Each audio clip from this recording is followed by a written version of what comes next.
오늘 저녁에 우리에게 주실 하나님 말씀은 신약성경 로마서 4장 4절로 8절 말씀입니다. 신약 243페이지 로마서 4장 4절로 8절, 제가 여러분을 위하여 하나님 말씀 봉독하도록 하겠습니다.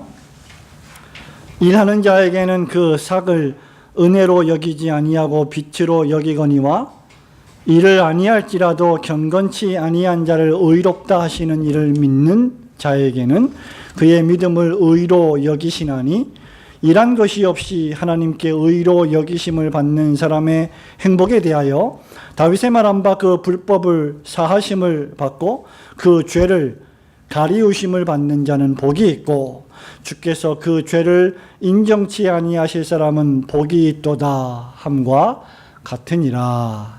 아멘. 하나님께서 오늘 저녁에도 이 본문의 말씀을 통하여 우리에게 깨닫게 하시는 은혜를 베푸시기를 소원합니다.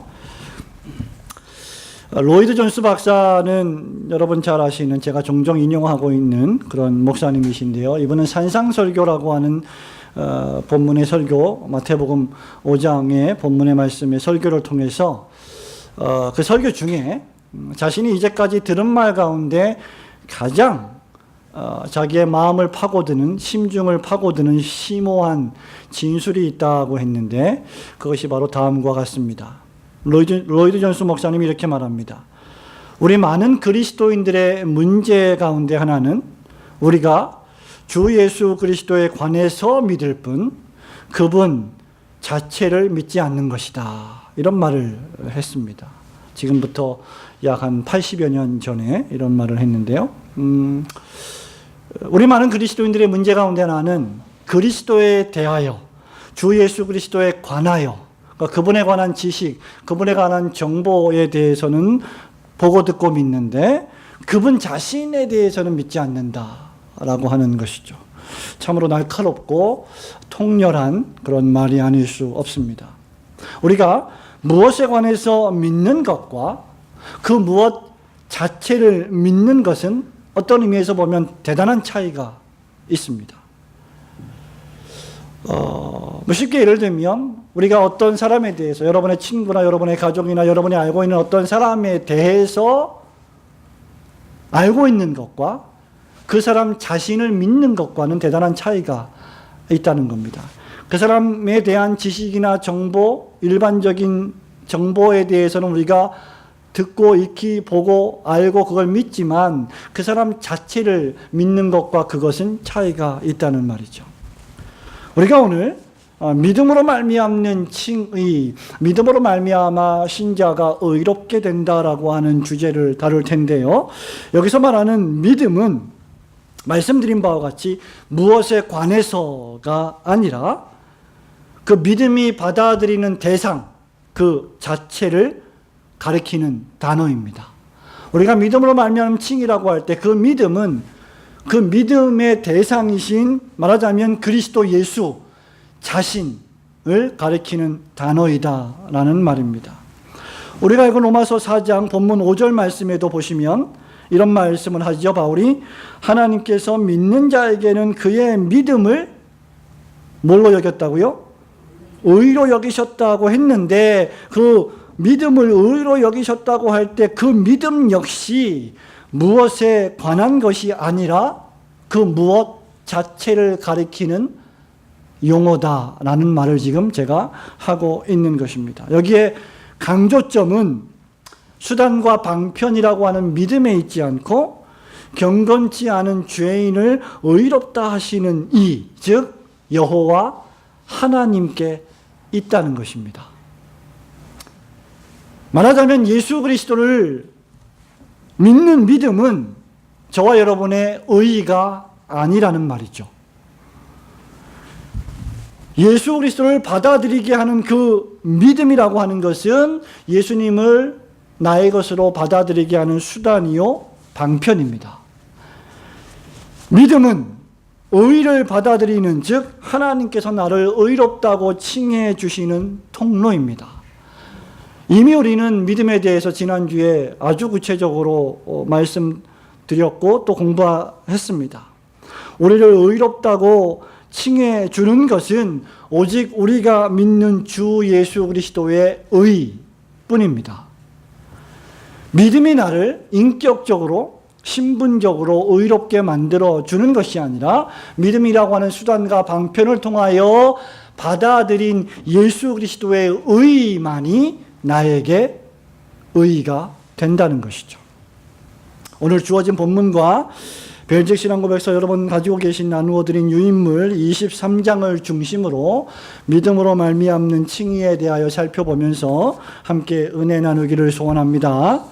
첫 번째로 믿음으로 말미암는 칭의, 첫 번째 우리가 좀 생각해 볼 것은요, 저와 여러분은 행복해지기를 원하는데 사실 우리의 행복은 어디에 있느냐라고 말할 때 우리의 행복은 죄와 그 죄의 용서와 칭의에 있다는 사실입니다.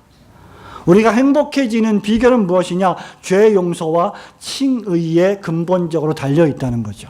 자, 본문 4장 6절, 7절, 8절 말씀 함께 읽겠습니다. 이란 것이 없이 시작.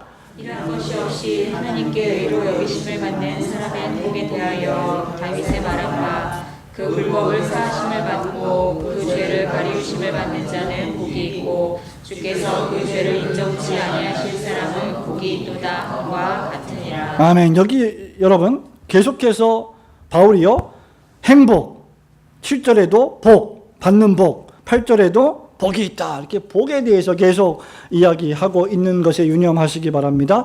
또 아울러 여러분이 가지고 계신 신앙고백서 유인물 23장 1번 문장을 같이 읽어보도록 할까요? 우리의 행복이 시작. 우리의 행복이 예수 그리스도로 말미암아 주어지는 우리 죄의 용서에 있고 다윗과 바울이 우리에게 가르치고 있는 바와 같이 그 죄의 용서에 하나님 앞에서 우리의 의가 있다는 것을 우리는 믿습니다. 다윗과 바울은 이랄 것이 없이 하나님께 의로 여기심을 받는 사람의 행복에 대해 선포합니다.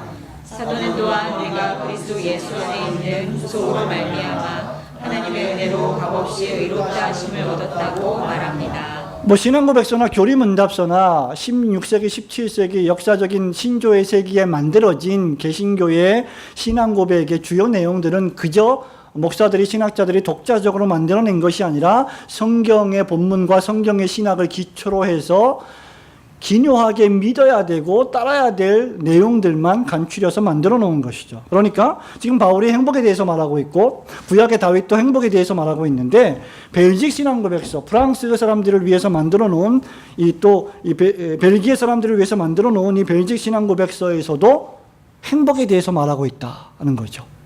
이미 500년 전에 행복에 대해서 이 얘기를 하고 있는 겁니다. 400~500년 전에. 우선 신자의 행복은 그리스도로 말미암아 주어진다고 신앙고백서는 선언하고 있다는 것이죠. 성도 여러분, 이 말이 무슨 뜻일까요? 첫 번째 문장에 우리의 행복이 예수 그리스도로 말미암아 주어진다 라고 했는데 이 말이 무슨 말입니까? 진정한 사람의 행복은 그리스도에게서만 주어질 수 있으며 그리스도께서만 사람에게 진정한 행복을 선물하실 수 있으며 오늘 본문대로 하자면 그것은 믿는 자에게 베푸시는 하나님의 은혜라는 말입니다.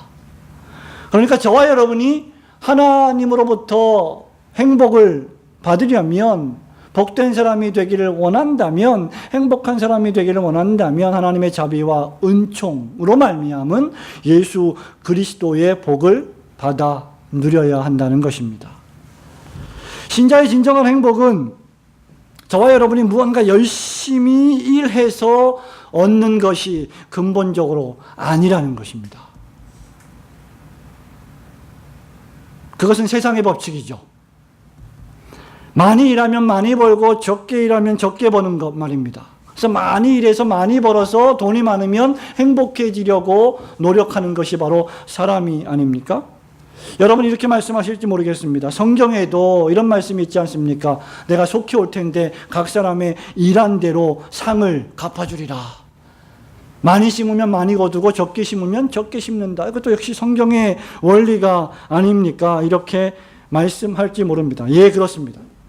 그런데 그 말씀들은 어떤 말씀이냐? 믿음의 일함입니다.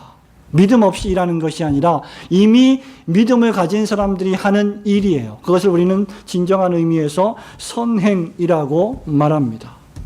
이미 행복해진 사람이, 그리스도 예수를 믿음으로 말미암아 이미 행복해진 사람이 그 행복 위에서 건설하는 믿음의 생활, 그 생활을 열심히 살아갈 때 주께서 다시 오셔서 우리에게 행한 대로 갚아주시겠다라고 하는 말씀입니다. 그런데 지금 여기서 말하는 행복은 그런 종류의 행복이 아닙니다. 여기 지금 신자의 행복은 어떤 행복이냐? 죄와 죽음과 심판으로부터, 하나님의 진노로부터 구원을 얻는 행복입니다. 말하자면 저와 여러분의 죄가 없어져서 죄 용서를 받아야 하고, 저와 여러분의 불의함이 사라져서 내가 의로운 사람이 되어야 한다는 행복 말입니다. 이것이 신자의 진정한 행복이에요. 내 죄가 용서를 받고 내가 불의하고 불경건하고 내가 불법한 사람인데 의로운 사람이 되고 경건한 사람이 되어서 누리는 행복, 이것이 신자의 진정한 행복이라는 것이죠. 우리가 이것을 모른다면, 그래서 아직도 뭔가 다른 것에서 행복을 찾고 있다고 하면 아직 진정한 신자의 신앙에 입문한 것이 아니라고 말할 수 있을 것입니다. 여러분, 이것이 다윗의 고백이었고요. 생소한 고백이 아니라 다윗의 고백이었고 바울의 자기 선언이기도 했습니다. 바울이 그토록 나는 그리스도와 그의 십자가에 못 박히신 것 외에는 아무것도 알지 않겠다고 결심하고 작정한 이유가 무엇입니까? 그거 하나만으로 만족하고 행복을 누리기 때문이죠. 자, 본문 6절, 7절에도 보면 일한 것이 없이 하나님께 의로 여기심을 받는 사람이 그 상태가 어떻다고요? 행복하다. 그 사람이 행복한 사람이다라고 다윗이 이미 시편 32편에서 오래전에 말을 했습니다. 그것을 인용해서 바울이 지금 또 로마서에서 그 행복에 대하여 말하고 있는 겁니다. 그 의의는 무엇입니까? 불법을 사해 주시고 죄를 가리워 주시고, 죄를 가리워 주실 뿐만 아니라 그 의의를 나에게 수여해 주셔서 나를 의인 삼아 주시는, 아무것도 행한 것이 없음에도 불구하고 불법을 사해 주시고 죄를 가리워 주시고 의의를 수여해 주시는, 의인 만들어 주시는 행복, 그것이 진정한 행복입니다. 그것이 나를 행복하게 만들어 준다는 것입니다. 성도 여러분, 여기서 우리는 인간의 행복의 조건을 좀 더 생각해 볼 필요가 있습니다. 21세기를 살아가는 저와 여러분은, 사람들은 진정 무엇으로 행복할까요? 저와 여러분에게 무엇이 있어야 행복하겠습니까? 많은 행복의 조건들이 있을 것입니다. 그러나 성경적으로 보자면 사람이 천하를 얻고도 세상에 있는 모든 돈이 나의 소유가 되어서 내가 평생 쓰고도 다 못 쓸 풍성한 엄청난 돈을 가지고 있다고 해도 그가 불법을 저지르고 편법을 저질러서 재판을 받고 감옥에 갇히게 되었다면 그 사람이 행복할까요? 결코 행복하지 않을 것입니다. 진정으로 행복을 누리지 못할 것입니다. 하나님 앞에 범죄하고 타락한 죄인들이 바로 이와 같습니다. 천하에 아무리 화려하고 멋진 인생들이라 할지라도 죄의 노예가 되어서 하나님의 진노와 심판을 받는 죄인이라면 그는 결코 행복하지 않을 것입니다. 뿐만 아니라 끊임없이 바울이 로마서 6장 7장에서 고백하고 있는 것처럼 나는 선을 행하고 싶은데 내 안에서 자꾸 행동하게 하는 것은 선이 아니라 악이구나, 육체대로 행하는구나, 오호라 나는 곤고한 사람이로다, 누가 나를 이 사망의 몸, 이 죄의 몸에서 나를 건져낼꼬 라고 하는 이 상태에 있는 사람이 과연 그런 상태에 계속 머물러 있는다면 행복하겠느냐는 것입니다. 신자의 믿음으로 말미암는 칭의가 바로 이 문제를 우리에게 던져주는 것입니다. 신자의 행복이 바로 여기에 있는 것이라는 말씀입니다. 저와 여러분이 이런 것이 없고, 아니 이런 것이라고는 불순종, 불법, 불의, 죄악, 생각하고 말하고 행동하는 것이 순전히 전부 다 악할 뿐인데도 불구하고 하나님의 무한하신 자비와 사랑하심으로 말미암아 우리가 자격도 없지만, 공로도 없지만 하나님의 무한하신 공로와 사랑의 은혜로 나의 죄를 가리워 주시고 뿐만 아니라 의인이라고 칭해 주시니 놀라운 사실이 신자를 행복하게 만드는 것입니다. 그러므로 우리가 다른 것이 좀 부족하고 저와 여러분이 인생을 살아갈 때 우리가 좀 무언가 결핍되어 있다 할지라도 죄를 용서받고 의인되었다는 이 사실 하나만으로도 감사하고 즐거워하며 행복한 성도들이 되시기를 주님의 이름으로 축원합니다. 그런데 문제는 이 용서와 칭의가 나의 죄가 용서함을 받고 내가 죄인에서 의인이 된다고 하는 이 사실을, 그리고 그 용서와 칭의가 내 것이 되었다는 것을 우리가 어떻게 알 수 있느냐는 것입니다. 그래서 둘째로 믿음으로 말미암는 칭의는, 둘째로 이 죄 용서와 칭의는 오직 그리스도의 완전한 순종을 신자가 믿을 때 바로 내 것이 된다는 사실에 있습니다. 자, 4장 4절 5절 함께 읽겠습니다. 일하는 자에게는 시작. 일하는 자에게는 그 삭을 은혜로 여기지 아니하고 빚으로 여기거니와 이를 아니할지라도 경건치 아니한 자를 의롭다 하시는 이를 믿는 자에게는 그의 믿음을 의로 여기시나니. 아멘. 자, 나누어 드린 유인물 벤지액 신앙고백서 23장, 이번에는 3번 문장 그리스도의 순종은 함께 읽겠습니다. 시작. 그리스도의 순종은 우리가 그리스도를 믿을 때에 우리 것이 됩니다. 이 진리는 우리의 모든 혼을 덮어주고 우리가 하나님께 가까이 가도록 확신을 주며 우리의 양심을 두려움과 공포와 불안에서 벗어나게 하기에 충분하므로 우리는 두려워 떨면서 숨으려 했고 모아가 나뭇잎으로 자신을 덮으려 했던 우리의 천조상 아담의 본보기를 따르지 않게 합니다. 자, 오늘 우리가 읽은 로마서 4장 5절 본문에서도 이렇게 말합니다. 경건치 아니한 자를 의롭다 하시는 이를, 그 다음 뭐라고요? 어떤 사람이요? 믿는 자에게는. 그죠? 경건치 아니한 자를 의롭다 하시는 이를, 그 다음 믿는 자에게는. 이렇게 바울이 말하고 있으면서 뭘 강조하고 있느냐? 지금 여기서 믿음을 강조하고 있죠. 이미 우리는 지난주에 믿음에 대해 충분히 강조한 바 있기 때문에 다시 반복하여 말씀드릴 필요는 없습니다. 오늘은 믿음이 지난주에 충분히 살펴본 빈손으로서 하나님의 예비하신 완전한 구속과 대속과 만족을 받아들이는 거지와 같은 빈손으로서의 그 수단과 방편이 하는 일이 뭐냐? 그 믿음이 환영하고 받아들이는데, 그 일을 하는데 그 환영하고 받아들이는 분이 수여해 주시는 결과가 초점입니다. 바로 예수 그리스도의 십자가 죽음과 부활을 통하여 죄 용서와 칭의가 이루어진다는 것입니다. 예수 그리스도는 십자가 죽음과 부활로 우리의 죄를 사면하시고 우리를 의롭다 하실 자격과 능력을 갖추시고 성취하셨습니다. 어떻게 말입니까? 죽기까지 복종하심으로 그렇게 하셨습니다. 빌립보서 2장 6절, 7절, 8절에 보면요, 바울이 빌립보 교인들에게 이렇게 말합니다. 예수 그리스도에 대하여 그는 근본, 여러분 잘 아시는 말씀, 하나님의 본체시나 하나님과 동등됨을 여길 것으로 취할 것으로 여기지 아니하시고 오히려 자기를 비워 종의 형체를 가지사 사람들과 같이 되셨고, 그 다음 8절, 사람의 모양으로 나타나서 자기를 낮추시고, 그 다음 죽기까지 복종하셨으니 곧 십자가에 죽으십니다. 그러니까 우리 예수 그리스도 하면 무슨 단어가 튀어나와야 돼요? 복종입니다. 그리스도께서 사람의 모양으로 나타나셔서 사람으로 오셔서 이 세상에서 하신 일이 무엇이냐? 순종, 복종입니다. 죽기까지 복종하신 순종.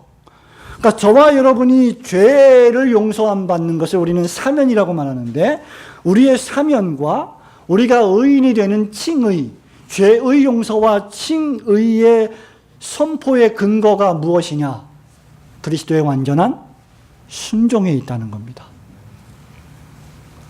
우리가 많은 죄를 저질렀음에도 불구하고 우리가 그 많은 죄를 용서받는 조건이 우리가 헌금을 많이 하거나 우리가 신앙생활을 30년 하거나 아니면 우리가 성지를 순례하는 고행을 금식을 하는 이런 일들을 통해서 우리의 죄가 없어지는 것이 아니라 우리의 죄가 사면되는 근거, 그라운드, 그 기초, 그 원인은 어디에 있다? 그리스도의 순종에 있다는 겁니다.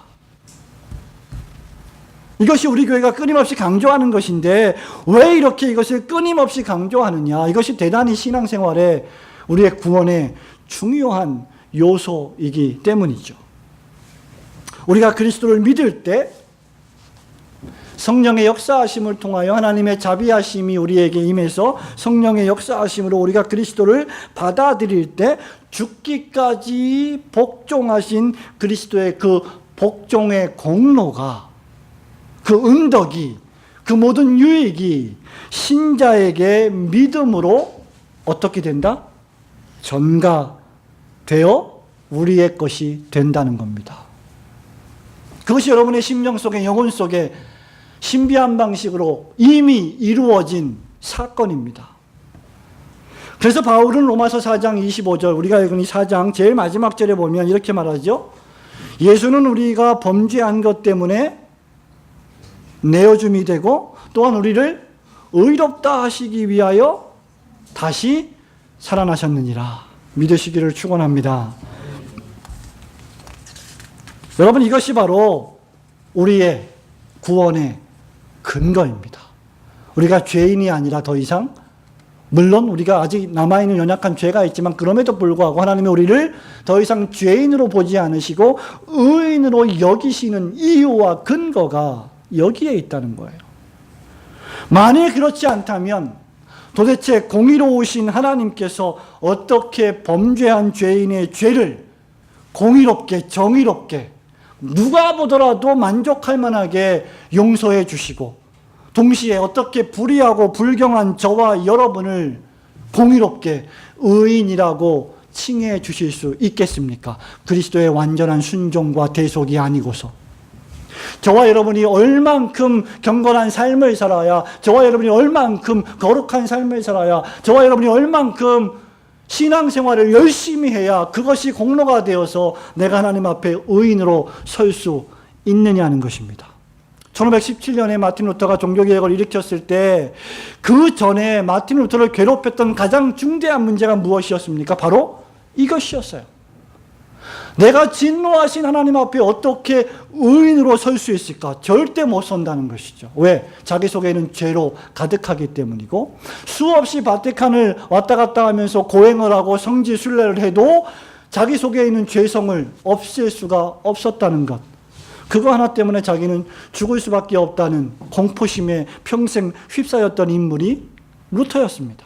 근데 그 루터가 무엇으로 말미암아 구원을 얻습니까?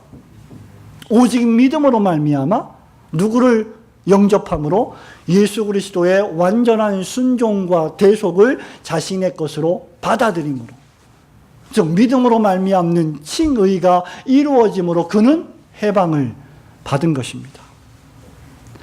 이 일을 무엇이 하고 있느냐? 그리스도의 순종이 하시는 겁니다.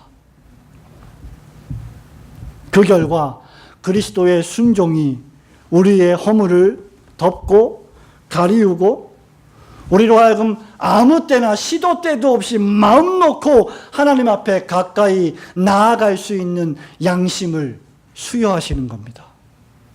이 그리스도의 순종이 없었다면 저와 여러분은 절대로 오늘 저녁에도 마음 편하게 하나님 앞에 나와 예배할 수가 없지요.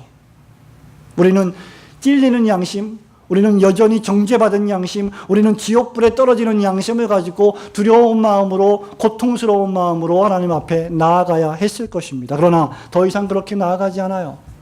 그리스도의 구속의 공로로 말미암아 우리는 은혜의 보좌 앞에 어떻게 나간다? 담대히 나아간다 라고 바울이 말씀한 바 있습니다.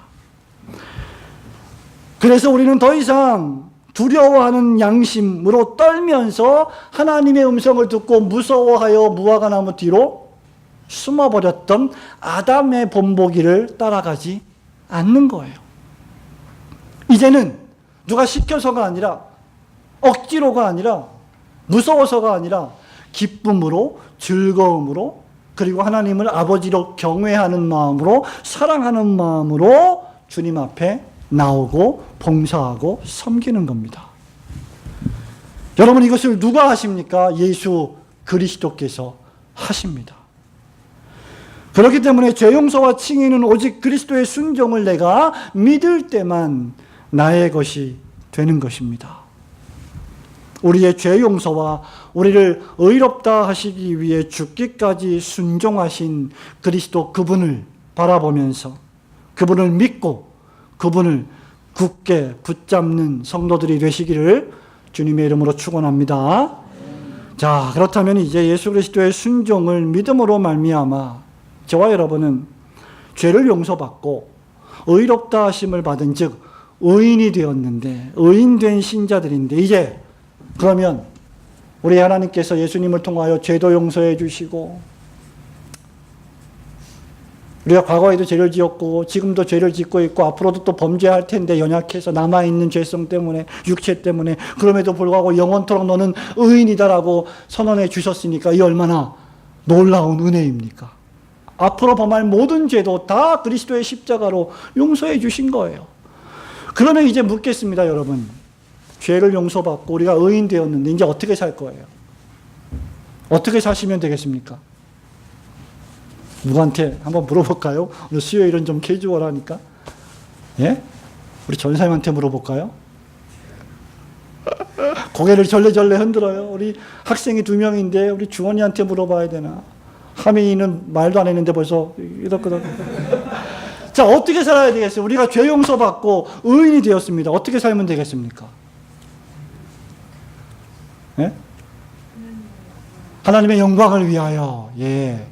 가장 우리가 쓰기 쉬운 말. 예. 자, 그래서 우리가 이걸 잘, 이 마지막 결론과 대지를 잘 생각해 봐야 되는데, 우리는 죄를 용서받고 의인이 되었으니까 이제 정말 열심히 살자, 잘 살자, 우리가 정말 주님을 위해 살자, 교회를 위해 살자, 하나님을 위해 살자. 좋아요.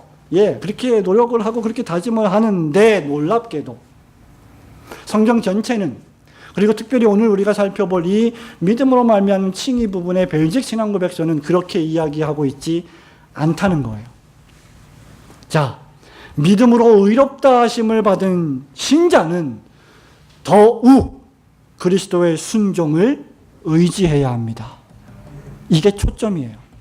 자, 다시 한번 로마서 4장 4절과 5절을 읽겠습니다. 일하는 자에게는 시작. 일하는 자에게는 그 삭을 은혜로 여기지 아니하고 그지로 여기거니와, 이를 아니할지라도 경건치 아니한 자를 의롭다 하시는 이를 믿는 자에게는 그의 믿음을 의로 여기시나니. 아멘. 여기서 초점은 일하는 자에게는 그 삭이 은혜가 아니라는 거예요. 지금 구원이 은혜로 주어졌다는 것을 바울이 강조하고 있는 겁니다. 여러분 가지고 계신 유인물 벨직 신앙고백서 23장 2번. 그러므로 우리는 같이 읽어보겠습니다. 시작. 그러므로 우리는 항상 이 확고한 근거를 붙들어야 합니다. 우리는 하나님께 모든 영광을 돌려야 하고 하나님 앞에 스스로 겸손해야 하고 우리가 어떤 존재인지를 스스로 깨달아야 합니다. 우리는 자신을 위해 어떤 것 혹은 우리의 공로를 주장하지 않고 오직 십자가에 못 박히신 예수 그리스도의 순종만을 신뢰하고 의지해야 합니다. 네, 뭐 그냥 아멘 하고 싶어요. 신앙고백서인데, 성경이 아닌데 신앙고백서인데 이런 문장을 읽으면 아멘 하고 싶습니다.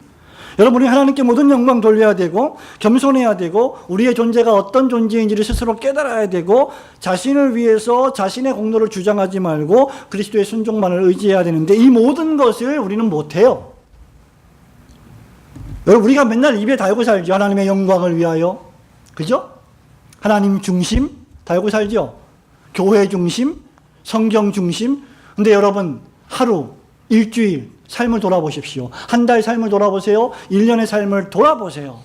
과연 한 치의 오차도 없이 저와 여러분이 하나님의 영광을 위하여 살았습니까?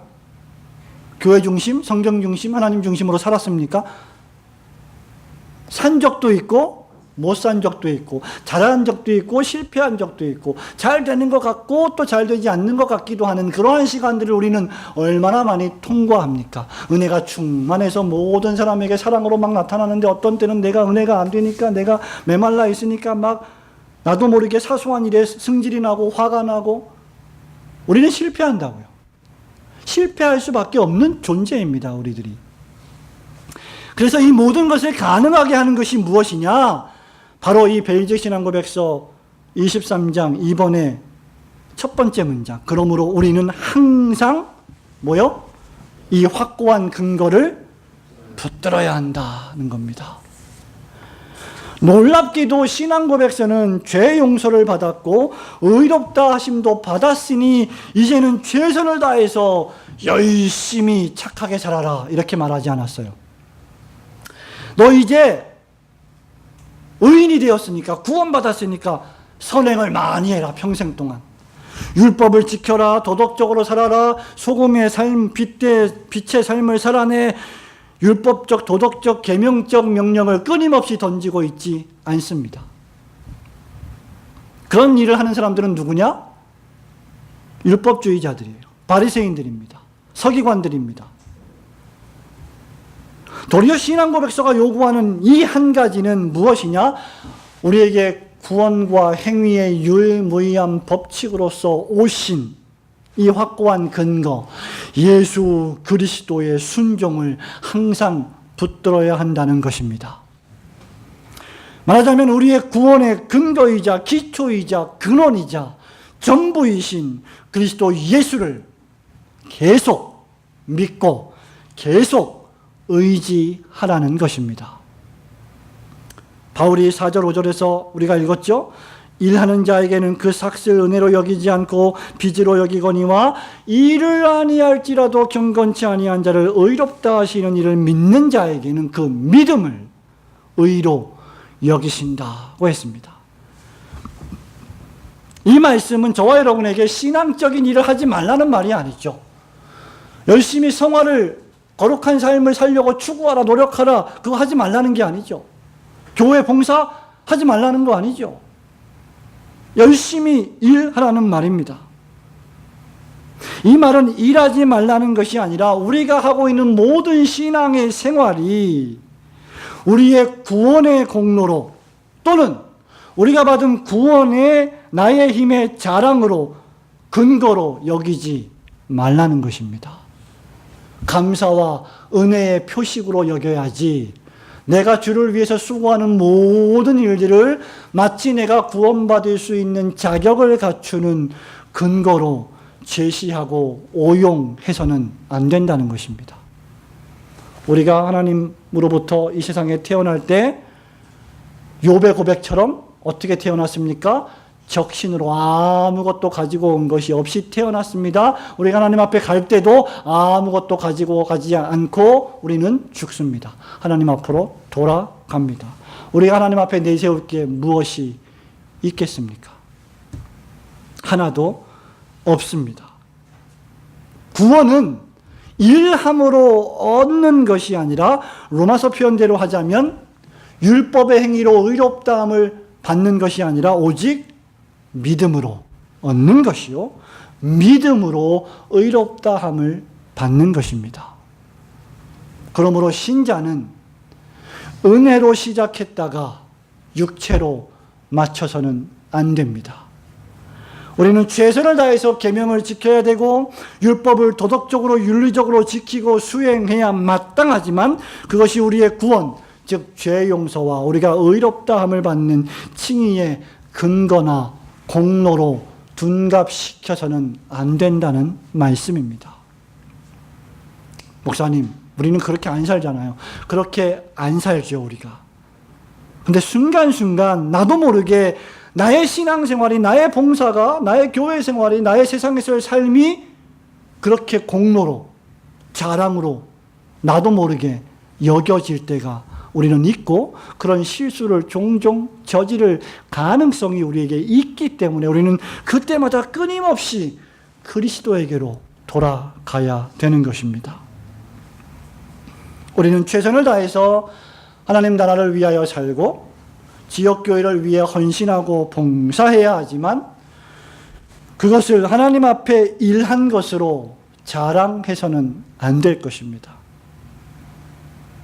신자에게 모든 것은 하나님의 은혜입니다.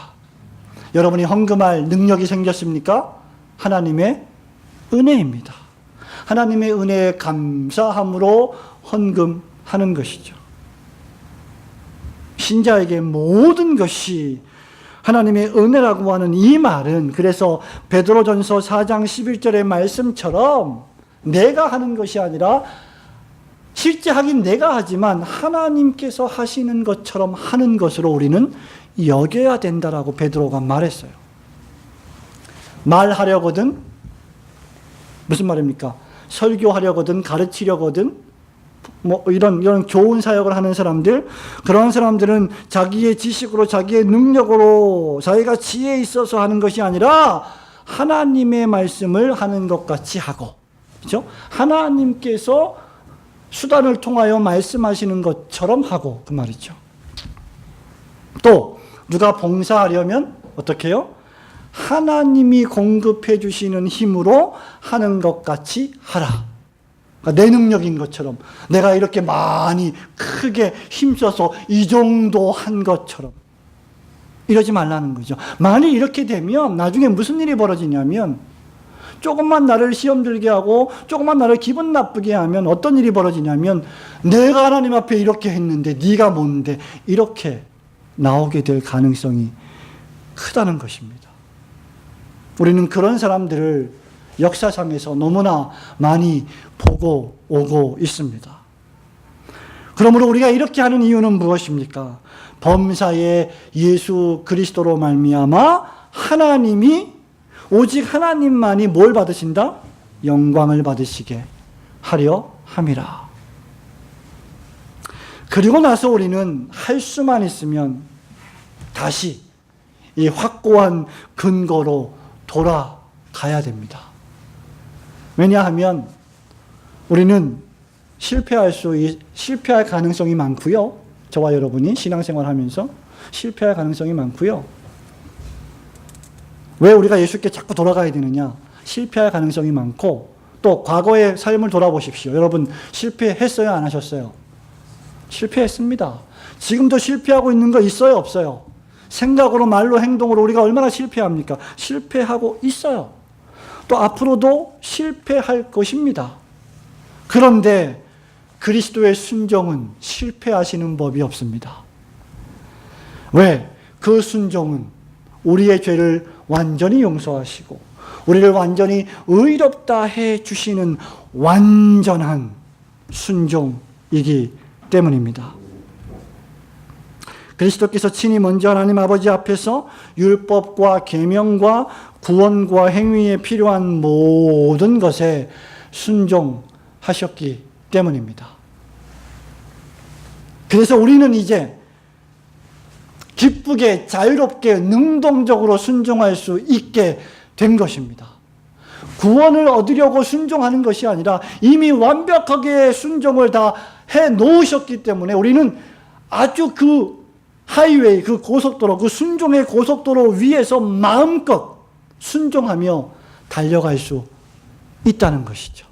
그렇게 순종하다가 우리가 실패할 수도 있죠. 넘어질 수도 있죠. 괜찮습니다. 그리스도의 순종이라고 하는 고속도로 위에 우리가 있기 때문에 우리는 안전합니다. 바로 이 순종 때문에 하나님께 모든 영광을 돌리는 것입니다. 하나님께 영광이란 무엇입니까? 하나님을 영예롭게 하는 것, 하나님의 거룩하신 이름을 높이는 것, 하나님의 영예를 높이면서 하나님의 거룩하신 이름에 손상이 가는 생각과 말과 행위를 하지 않는 것, 나아가 하나님의 영광을 높이고 밝히 드러내는 것입니다. 이 순종 때문에 우리는 신앙고백서에 있는 것처럼 스스로 겸손해집니다. 천하의 이 세상에 가장 교만한 사람도 이 순종 앞에서 겸비할 수밖에 없지 않겠습니까?